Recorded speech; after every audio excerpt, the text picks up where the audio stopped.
New York rent stabilization laws now here to stay for now after the U.S. Supreme Court declined to hear two challenges from local landlords. CBS 2's Allie Bauman here now with what this means for landlords and tenants. Allie. Well, Maurice and Christine, rent-stabilized apartments make up about 40% of all rentals in New York City. The regulations cap how much a landlord can charge for rent and how much they can raise the rents each year. But a group of landlords tried to argue to the Supreme Court that these laws violate their property rights. Max Ryan, a writer and actor, is going on his 27th year in this Hell's Kitchen apartment. I don't make a ton of money. You know, my income goes up and down. His is among the more than 1 million rent-stabilized homes in New York City.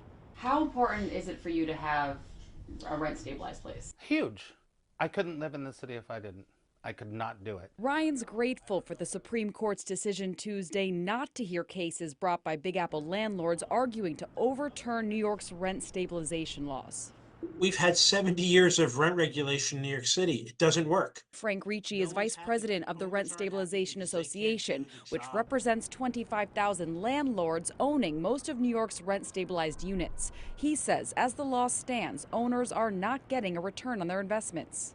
These are big mechanical structural systems that need constant maintenance, constant care, but you can't do that, you know, based on thin air. You need money to pay contractors to do these things. New York's rent stabilization laws were enacted in 1969 and recently strengthened in 2019. This law made it very, very difficult for them to ever deregulate a rent-regulated unit.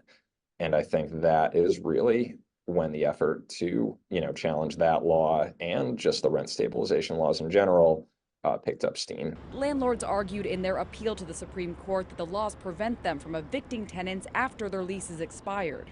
There's so many creative people around here, writers and actors and dancers, and that live day to day and week to week. And, it's like the more that we have rent stabilized, the more that those kind of people can have a roof over their head. In a statement, Governor Hochul expressed relief for the court's decision, saying in part, "As governor, I will continue doing everything in my power to ensure these laws are protected."